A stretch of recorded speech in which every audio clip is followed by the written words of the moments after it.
राज्य में कानून की व्यवस्था। 4. व्यवहार की स्थापना और विवाद लेखन। धर्मश्व व्यवहारश्व। चरित्र विवादार्थ। चतुष्पाद पश्चिम पूर्ववाधक। विवाद संबंधी बयान न के 4 चरण हैं जिनसे विवाद का निर्णय किया जा सकता है। धर्मशास्त्रों की व्यवस्था। व्यवहार साक्ष्य। चरित्र सज्जनों का आचरण तथा राजशासन राजा से प्रचारित आज्ञाएं। इसमें जो पीछे हैं वे पूर्व से अधिक बलवान हैं।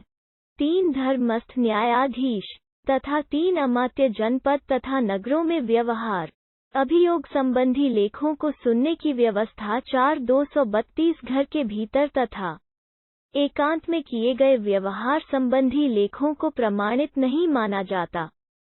दूसरों को साक्षी रखकर किए गए व्यवहार ही कानून के अनुसार वैध समझे जाते हैं।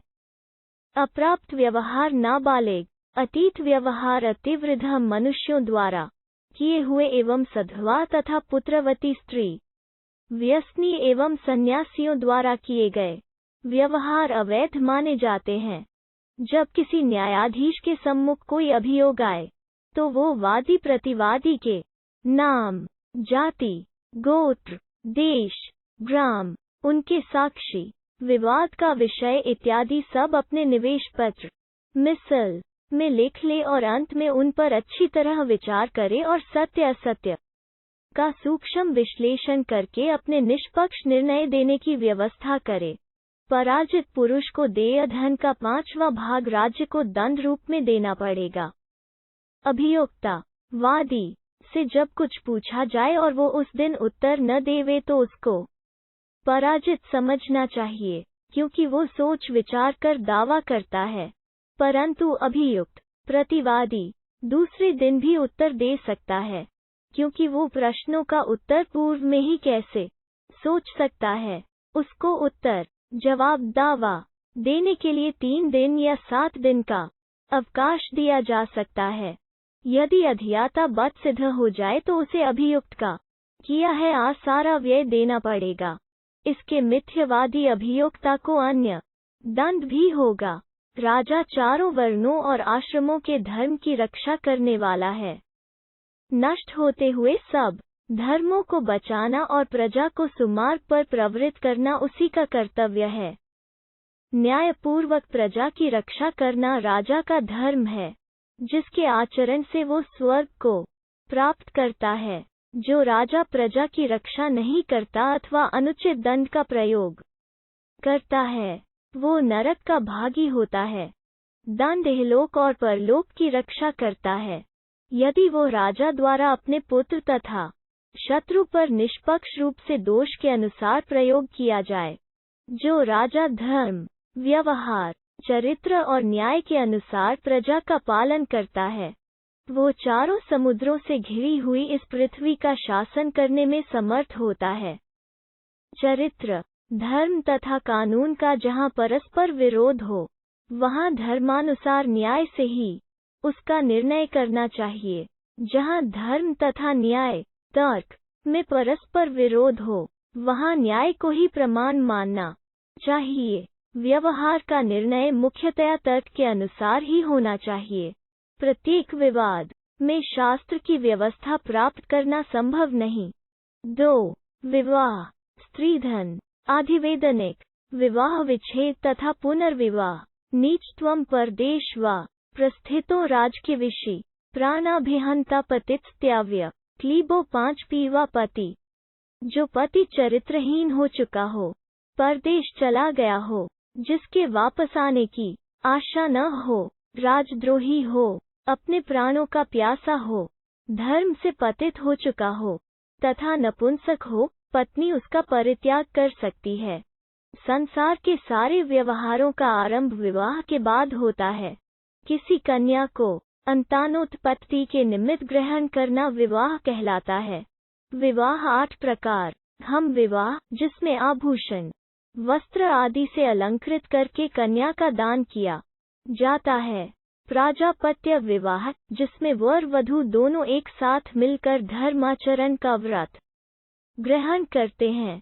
आश, जिसमें वर कुल से गौ का जोड़ा लेकर कन्यादान किया जाता है। दैव, वेदी पर स्थित किसी याज्ञिक तपस्वी को कन्यादान करना दैव विवाह कहलाता है।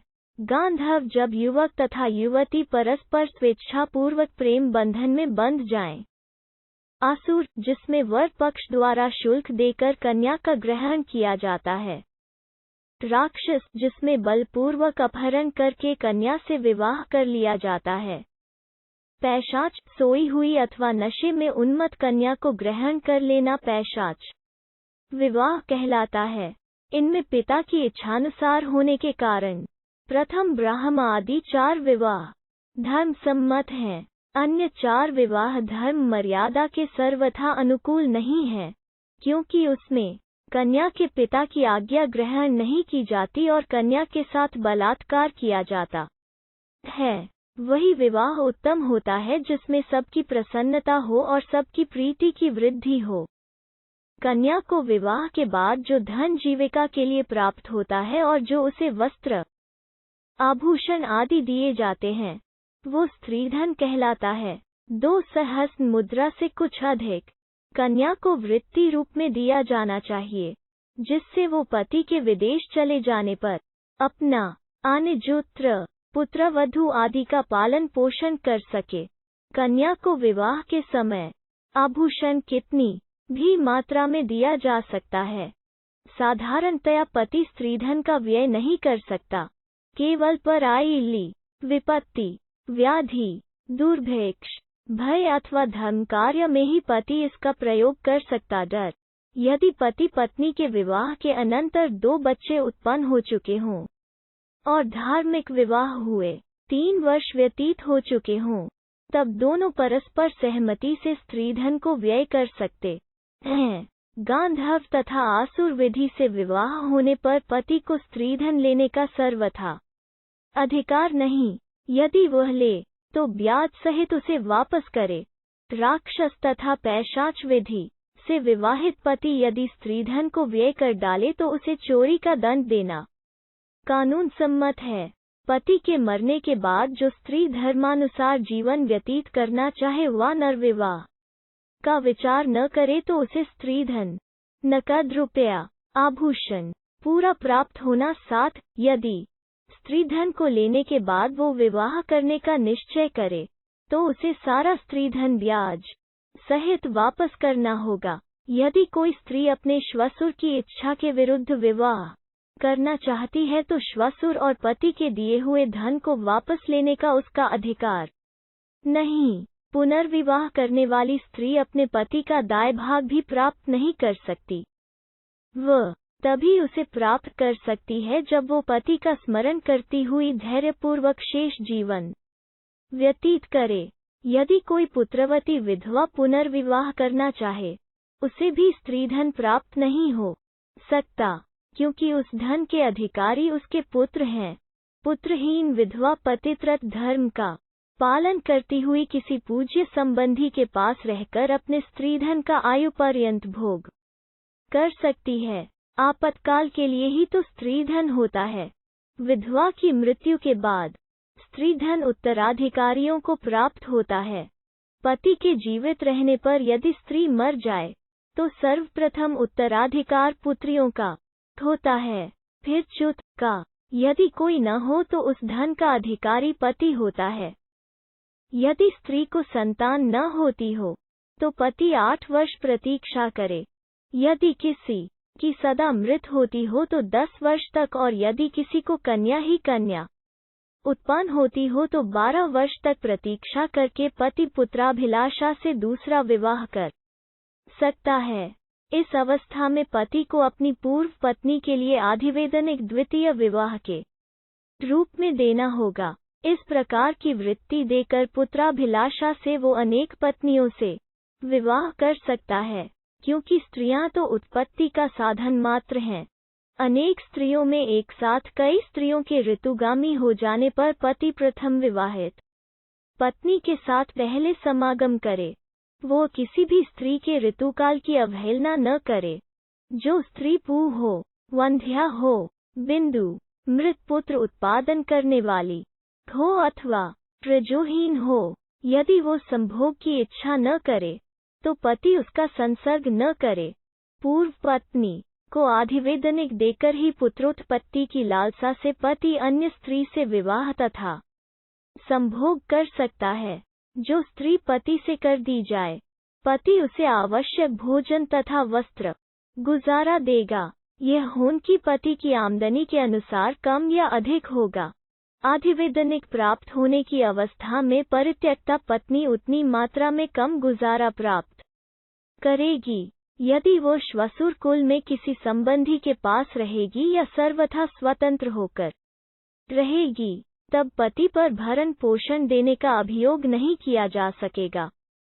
जो स्त्री स्वेच्छाचारिणी, दुराचारिणी अथवा राजद्रोहिणी हो गई हो, उसका न स्त्रीधन, न आधिवेदनिक और न शुल्क धन पर कोई अधिकार रहेगा। सदाचार पूर्वक पतिव्रत धर्म पालन करने वाली स्त्रियों को ही स्वत्व ग्रहण करने का अधिकार है। जो स्त्री दुराचार के मार्ग पर प्रवृत्त हो, पति उसे सदाचार के मार्ग पर लाने का प्रयत्न करे। पति नंगी, लूली, लंगड़ी, मां मरी आदि अपशब्दों का कभी प्रयोग न करे। यदि स्त्री नम्रतापूर्वक शिक्षा देने पर भी अपने आचरण का सुधार न करे तो पति बांस की पतली लकड़ी या रस्सी से उसकी पीठ पर 3 बार प्रहार करे। यदि पति पत्नी में द्वेष बढ़ता जाए और एक दूसरे से जीवन का भय उत्पन्न हो जाए तो दोनों परस्पर सहमति से विवाह बंधन से मुक्त हो सकते हैं।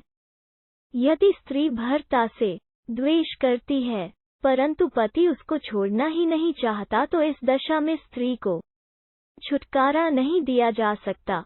इसी प्रकार यदि पति बिना अपराध स्त्री को छोड़ना चाहता है और स्त्री उसे छोड़ना नहीं चाहती तो भी विवाह विच्छेद नहीं हो सकता। दास सहमति से होने पर पति अपनी पत्नी का लिया हुआ स्त्रीधन वापस कर देगा। नहीं हाँ आदि 4 धर्म विवाहों में मोक्ष अथवा विवाह विच्छेद की सर्वथा व्यवस्था नहीं है। जो स्त्री होकर निर्लज हो जाती है और मद्य पीना, नाटक घरों में नृत्य करना और क्रीड़ा स्थलों में विहार करना प्रारंभ कर देती है, वो दंड की पात्र होती है। जो मैथुन के निमित्त पर पुरुषों से अश्लील संभाषण व संकेत करे, उसे चांडाल द्वारा कोड़े लगवाए जाएं।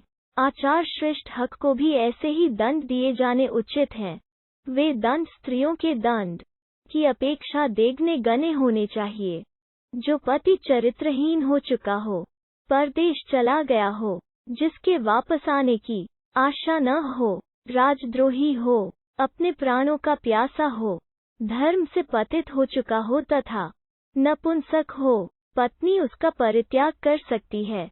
जिस स्त्री का पति विदेश से वापस न आए, वो 4 वर्ष तक प्रतीक्षा करके पुनर्विवाह कर ले।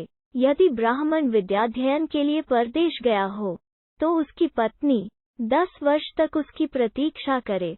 यदि पुत्रवती हो तो 12 वर्ष तक प्रतीक्षा करे।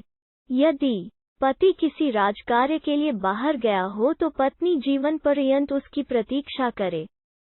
परंतु इस अंतराल में यदि वो किसी सवर्ण जाति से करा ले तो वो की पात्र न होगी। कोई भी स्त्री जिसे कुटुंब के धन संपन्न जेठ आदि ने उपेक्षित कर रखा हो, अपने जीवन निर्वाह के निमित्त पुनर्विवाह कर सकती है।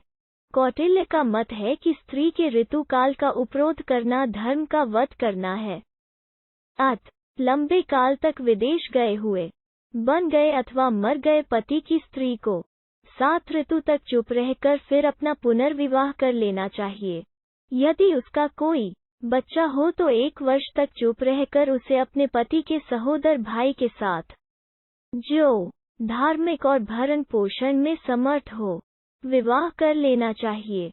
कुटुंबियों के अतिरिक्त यदि किसी अन्य पुरुष से वो स्त्री विवाह करने को उद्यत हो तो वो स्त्री, वो पुरुष, वो विवाह कराने वाला और विवाह में सम्मिलित होने वाले सब दंड के भागी होते हैं। 3 दाय भाग का कानून। देशस्य जात्याः संघस्य धर्मो ग्रामस्य वापि य उचितस्य तेनैव। दाय धर्म, देश, जाति, संघ तथा ग्राम की जैसी भी परंपरा चली आ रही हो, राजा उसके अनुसार दाय भाग के कानून की व्यवस्था करे। माता पिता दोनों या केवल पिता के जीवित रहने पर पुत्र अपनी पैतृक संपत्ति के अधिकारी नहीं हो सकते। जब माता पिता का देहांत हो जाए तो पितामह आदि से चली आती हुई संपत्ति या पिता के धन का पुत्र बंटवारा कर सकते हैं। अपने अपने तमाद हुए ये द्रव्य को परस्पर नहीं बांटा जा सकता। यदि वो द्रव्य पिता द्वारा कमाया गया हो, उसका बंटवारा किया जा सकता है।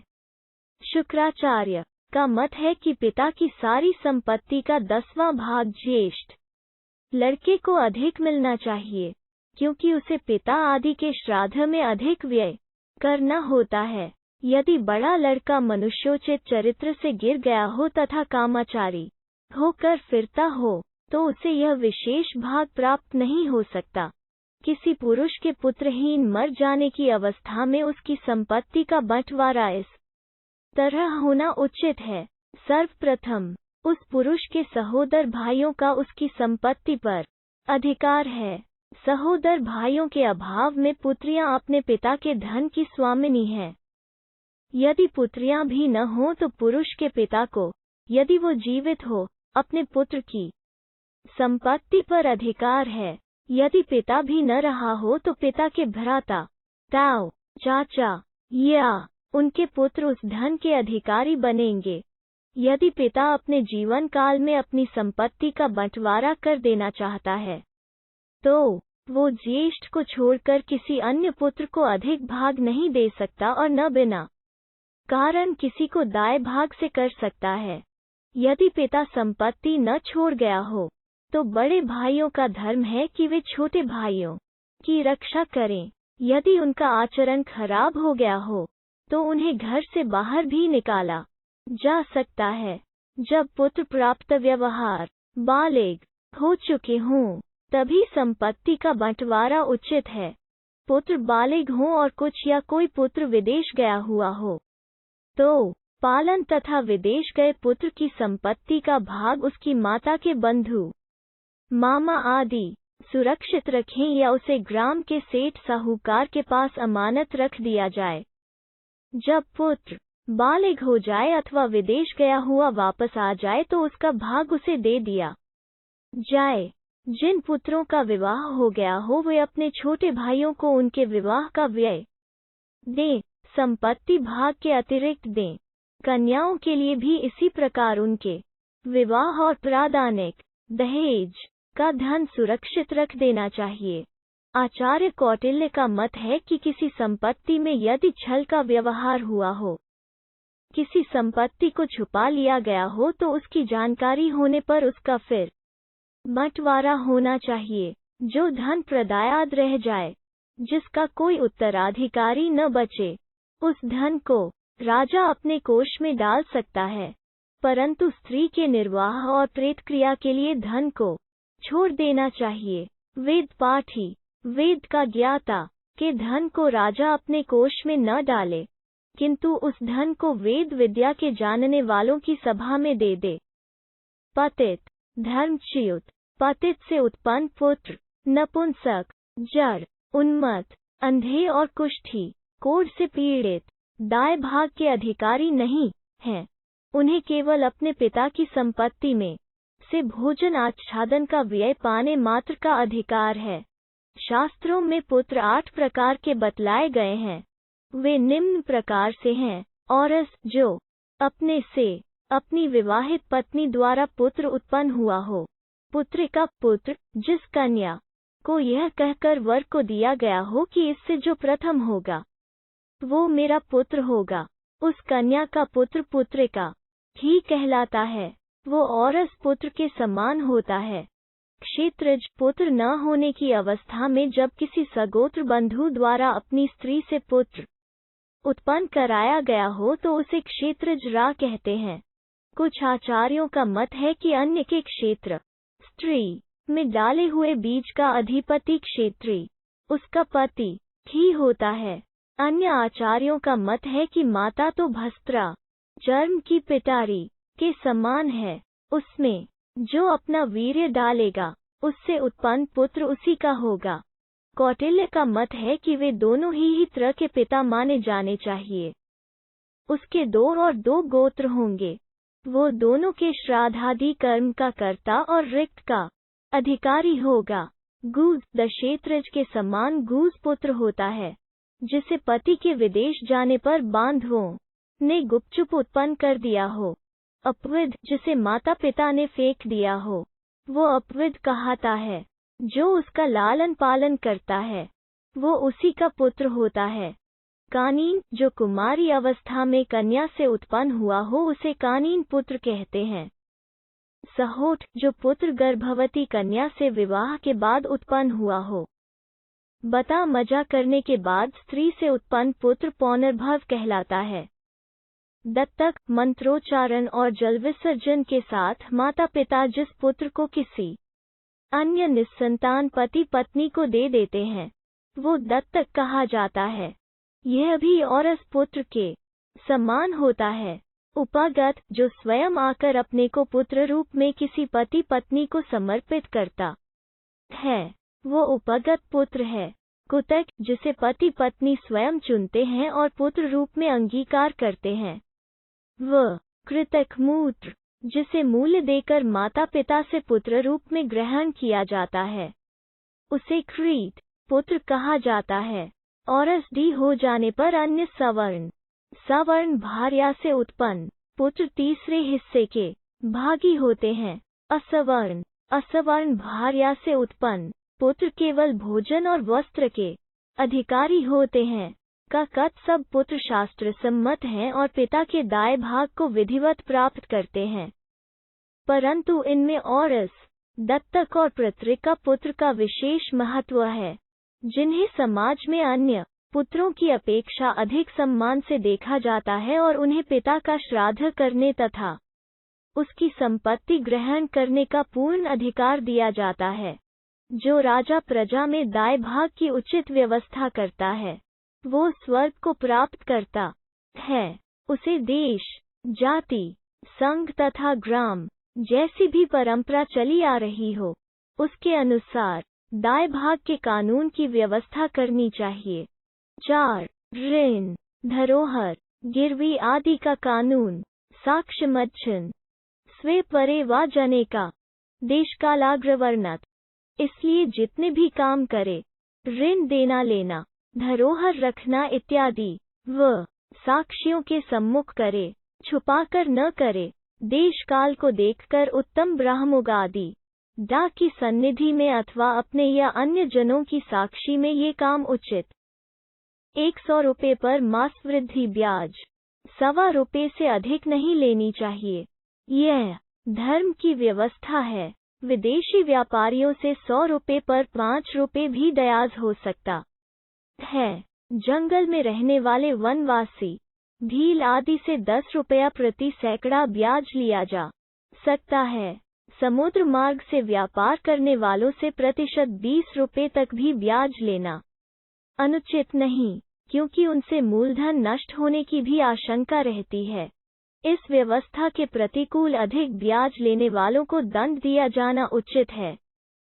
राजा ऋण देने और लेने वालों पर कड़ा निरीक्षण रखे। यदि ब्याज धान्य रूप में दिया जाना हो तो वो मूलधन के आधे से अधिक कभी नहीं होना चाहिए। जो कोई ऋण की रकम को बढ़ाकर बताए, उस पर बढ़ाई हुई रकम का 4 गुना दंड होना चाहिए।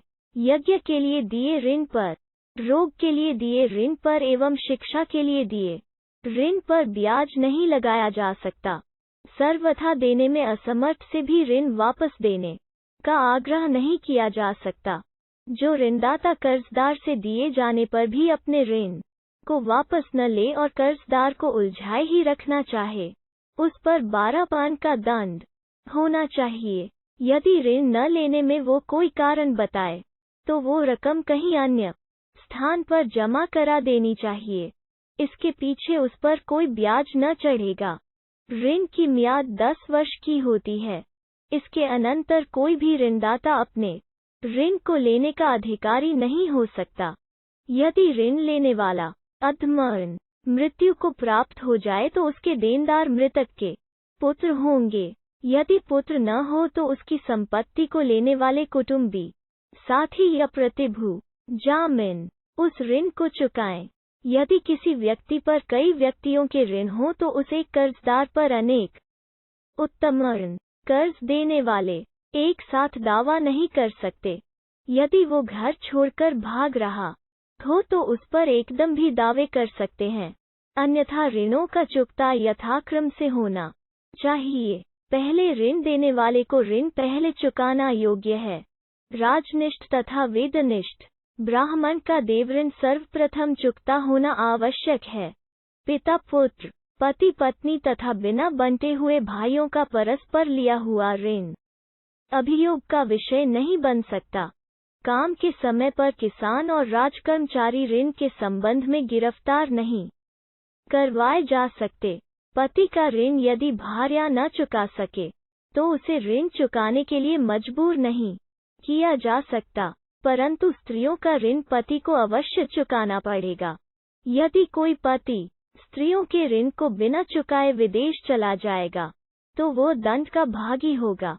ऋण देते लेते समय दोनों पक्षों की तरफ से विश्वासयोग्य, पवित्र चरित्र वाले कम से कम 2 या 3 साक्षी अवश्य उपस्थित होने चाहिए।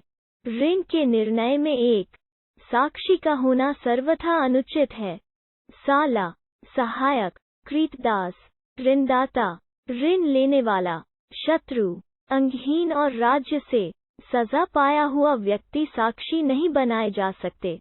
राजा, वेदवक्ता, ब्राह्मण, गांव का साहूकार, कुष्ठी, वतरन पीड़ित, पतित, चांडाल, कुत्सित काम करने वाला, अंधा, बधिर, मूक, अहंकारी, स्त्री और राजपुरुष ये अपने वर्ग को छोड़कर अन्यत्र साक्षी नहीं बन सकते। कठोर व्यवहार, चोरी और व्यभिचार के झगड़ों में वैरी, साला और सहायक को छोड़कर अन्य साक्षी माने जा सकते हैं। एकांत के गुप्त व्यवहारों में अकेली स्त्री या उन घटनाओं को देखने सुनने वाला पुरुष भी साक्षी हो सकता है। स्वामी नौकरों के व्यवहार में, आचार्य शिष्यों के व्यवहार में और माता पिता पुत्रों के व्यवहार में बेरोक टोक साक्षी हो सकते हैं। इसी तरह भृत्य आदि भी स्वामी आदि के साक्षी हो सकते हैं। साक्षियों को जल कुंभ या अग्नि के समीप खड़ा करना चाहिए। वहां यदि साक्षी ब्राह्मण हो तो उससे कहना चाहिए कि आप सच सच कहिए। क्षत्रिय साक्षी को कहना चाहिए, यदि तुम झूठ बोलोगे तो तुमको शत्रु के सम्मुख कपाल ठीकरा लेकर भीख मांगनी पड़ेगी। वैश्य साक्षी को कहना चाहिए, यदि तुम झूठ बोलोगे तो तुम यज्ञ और धर्मशाला आदि बनवाने के पुण्य के भागी न बनोगे। यदि साक्षी शूद्र हो तो उससे कहा जाए कि यदि तुम सच सच नहीं कहोगे तो तुम्हारे जन्म जन्मांतर का पुण्य राजा को चला जाएगा और राजा के सब पाप तुम्हें लग जाएंगे। तारे कहने के बाद भी मुकदमे की जांच होगी। यदि तुमने झूठ बोला होगा तो तुम्हें कैद और जुर्माने का दंड होगा। यदि साक्षियों के कथन में परस्पर भेद हो तो जो उनमें पवित्र और दोनों ओर से सम्मत श्रेष्ठ व्यक्ति हों, उनके साक्ष्य के आधार पर अभियोग का निर्णय किया जाना चाहिए या किसी मध्यस्थ को नियुक्त करके निर्णय करना चाहिए। यदि ऋणदातावादी ने अधिक धन का दावा किया और वो साक्षियों से कम सिद्ध हुआ हो तो अधिक बताई हुई रकम का 5वां भाग अभियोक्ता राज्य कोष में जमा कराएगा। यदि साक्षियों द्वारा धन अधिक प्रमाणित हो तो वो धन भी सरकारी खजाने में दाखिल किया जाएगा। दोनों पक्षों को वे साक्षी उपस्थित करने चाहिए जो जहां तक हो सके घटनास्थल के समीप स्थान के हों तथा घटना के समय वहां विद्यमान हों। जो साक्षी उपस्थित न होना चाहे उन्हें न्यायाधीश अपनी आज्ञा पर उपस्थित कराए। ऋण के नियमों के अनुसार ही उपनिधि मुहर लगाकर रखी हुई बंद धरोहर के भी नियम समझने चाहिए। शत्रु के आक्रमण हो जाने पर, राष्ट्र में विप्लव मच जाने पर, चोरों लुटेरों द्वारा गांव के घिर जाने पर, गांव में आग लग जाने पर या पानी की बाढ़ आ जाने पर, नाव के डूब जाने पर, सारे माल की चोरी हो जाने पर, यदि धरोहर रखने वाला बचकर स्वयं निकल गया हो, पकेली धरोहर की रक्षा न कर सका हो, तो वो अपराधी नहीं है। उसे धरोहर वापस देने के लिए बाध्य नहीं किया जा सकता। यदि कोई पुरुष किसी की उपनिधि का व्यवहार में नाश कर दे तो उसे उस धरोहर का पूरा मूल्य देना होगा और उस पर 24 पन दंड भी देना होगा। यदि कोई धरोहर की वस्तु को किसी के पास रख दे, बेच दे या अपव्यय कर डाले तो उसको चतुर्गुण मूल्य देना होगा और उस पर 5 गुना दंड होगा। जो नियम धरोहर की वस्तु के संबंध में हैं, वे ही आधी गिरवी रखी वस्तु के संबंध में स्वीकार किए गए हैं। जो गिरवी रखी वस्तु का नाश, भोग अथवा विक्रय कर देगा, उसे भी दंड दिया जाएगा। गिरवी रखी वस्तु व्यापार के काम में लाई जा सकती है, उस पर ब्याज आदि लिया जा सकता है। गिरवी के आभूषण को तोड़ा नहीं जा सकता और न उसमें कोई परिवर्तन किया जा सकता है। जब रुपया ब्याज सहित चुका दिया गया हो तो गिरवी की वस्तु ऋण लेने वाले को वापस कर देनी चाहिए। जो साहूकार शुद्ध रूप में गिरवी को वापस नहीं करता, उसे हानि के अनुसार क्षति मूर्ति करनी पड़ेगी। बिना आधेपाल गिरवी के मामलों की देखरेख करने वाला अधिकारी की आज्ञा से गिरवी से व्यापार करने वाला साहूकार अपने सारे लाभ से तथा दिए हुए ऋण से भी वंचित किया जा सकेगा। यदि किसी स्थावर भय, मकान आदि को गिरवी रूप में रखा जाएगा तो उसे उपेक्षा द्वारा मूल्य में कम नहीं होने दिया जाएगा। साहूकार को ऋण चुका देने पर वो संपत्ति शुद्ध रूप में स्वामी को वापस करनी होगी। यदि कोई अन्य की धरोहर को अन्य को दे देवे तो उसका नुकसान देने वाला भोगेगा। यदि धरोहर लेने वाला धरोहर से ही इनकार कर दे तो धरोहर रखने वाले की सामाजिक स्थिति और चरित्र से उसका निर्णय किया जाएगा। धरोहर दबा लेने वाले साहूकार को चोरी का दंड दिया जाएगा। ऋण, धरोहर, गिरवी आदि का सब कार्य उत्तम वर्ण के साक्षियों के सम्मुख ही किया जाएगा, जिससे विवाद उपस्थित होने पर साक्षियों की सहायता से पाक वक निर्णय किया जा सके। जो राजा आदान प्रदान की शुद्ध व्यवस्था राज्य में स्थापित करता है, वो सर्वप्रिय होता है। जिस राज्य में व्यवहार की शुद्धता नहीं वो शीघ्र नष्ट हो जाता है। 5. दास कर्म कर, उनके वेतन आदि का कानून। कर्म कर यथा संभाषितम वेतन लभे, कर्म कालानुरूप संभाषित वेतन। कर्षक, सस्याना, गोपालक, सर्पिशा वैदेहक, पन्याना मामना व्यवह्यताना, देशभाग में संभाषित वेतना लभे। कर्म कर मजदूर, जो वेतन निश्चित हुआ हो ग्रहण करे।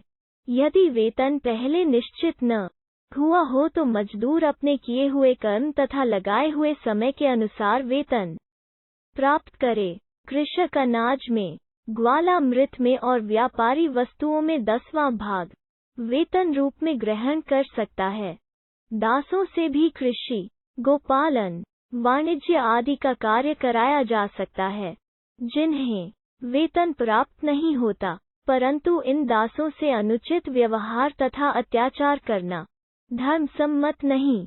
दास आर्य जाति के प्राणभूत हैं, इनसे सेवा का कार्य लेना जाति के हित के लिए है।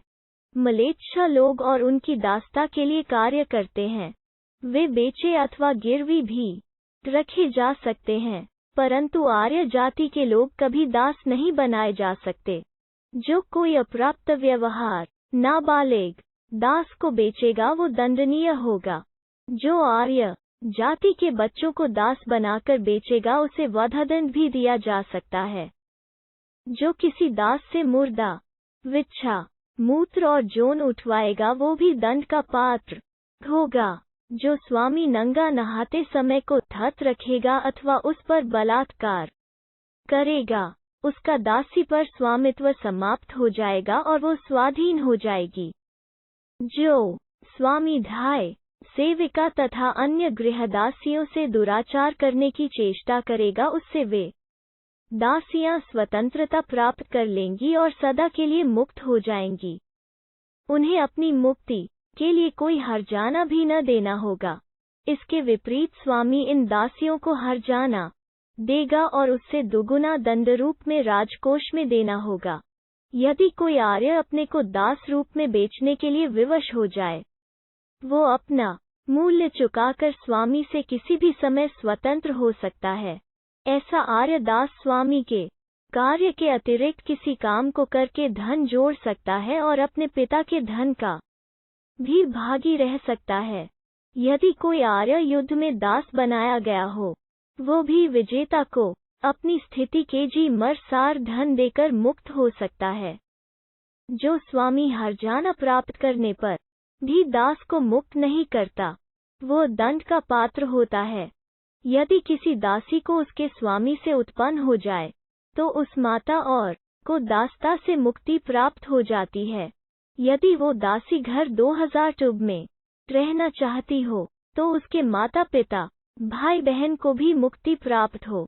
यदि वेतन लेकर कर्म कर कार्य करें, तो उनके स्वामी के साथ किए हुए निश्चय को पड़ोसी ज्ञात कर लें। कर्म कर मजदूर को स्वामी से वही वेतन प्राप्त होगा।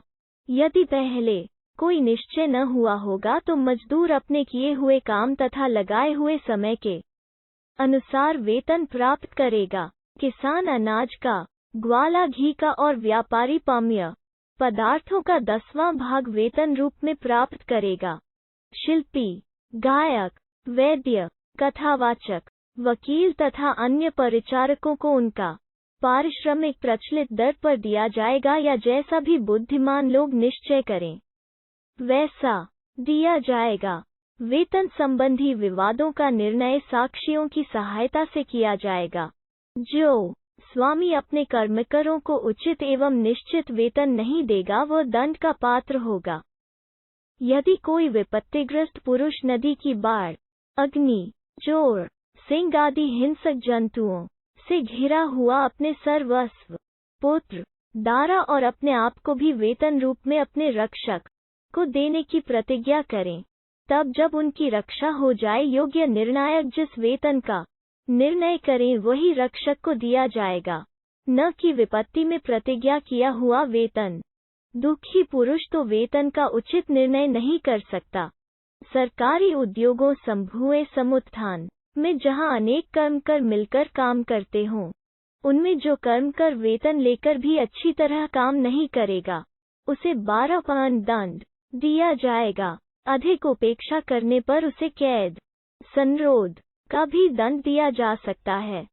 यदि कर्मकर किसी कठिन कार्य, व्याधि या विपत्ति में फंस गया हो, तो वो अवकाश, छुट्टी लेकर जा सकता है, परंतु उसे अपने स्थान पर कोई अन्य कर्मकर काम पूरा करने के लिए देना होगा।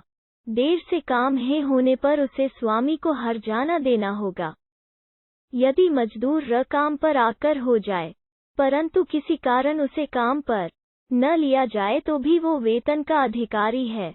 यह कुछ आचार्यों का मत है, परंतु कौटिल्य का मत है कि काम करने पर ही मजदूरी देनी उचित है। बिना काम कोई वेतन नहीं दिया जा सकता। यदि मालिक थोड़ा काम करवा के सारा काम न करवाए, तो नौकर को सारे दिन का वेतन देना होगा। कर्मकरों के संग काम पूरा करने की निश्चित अवधि के बाद 7 दिन तक काम पूरा कर देंगे। इससे अधिक समय लगाने पर उन्हें मालिक को हर्जाना देना पड़ेगा। इन संघों के कर्मकर सहकारी उद्योग समभये मु समुत्थान को समाप्त करके प्राप्त हुए वेतन को परस्पर समान रूप से अथवा जैसे पूर्व किया हो बांट लेंगे। यदि कोई कर्मकर स्वस्थ होते हुए भी किसी काम के बीच में से खिसक जाए, उसे दंड दिया जाएगा, क्योंकि इस तरह भाग जाने का किसी को अधिकार नहीं। यदि कोई कर्मकर चोरी, कामचोरी का अपराधी हो, उसे पहली बार क्षमा कर दिया जाए, पुनः वही अपराध करने पर उसे संघ से बाहर निकाल देना चाहिए और किए काम का वेतन भी नहीं देना चाहिए। जिसके प्रमाद से संघ का कार्य सर्वथा निष्फल हो जाए। ऐसे कर्म कर को जाति बहिष्कृत कर दिया जाए। कृषि कार्यों में भी समूह समुत्थान द्वारा सहकारी रूप से काम किया जा सकता है। वहाँ भी कर्मकरों के वेतन आदि की वही व्यवस्था होगी जो अन्य उद्योगों में। संघ के काम करने वाले कर्मकरों को स्वामी से वेतन का निर्णय करने तथा उससे यथासमय वेतन प्राप्त करने में सदा सुविधा रहती है। एकता में बल होने के कारण कर्मकरों के संघ में भी बल अंतर्निहित होता है, जिसकी सहायता से वे अपने हितों की भली भांति रक्षा कर सकते हैं। अतः कर्मकरों को संघ में संगठित होकर ही सदा काम करना चाहिए।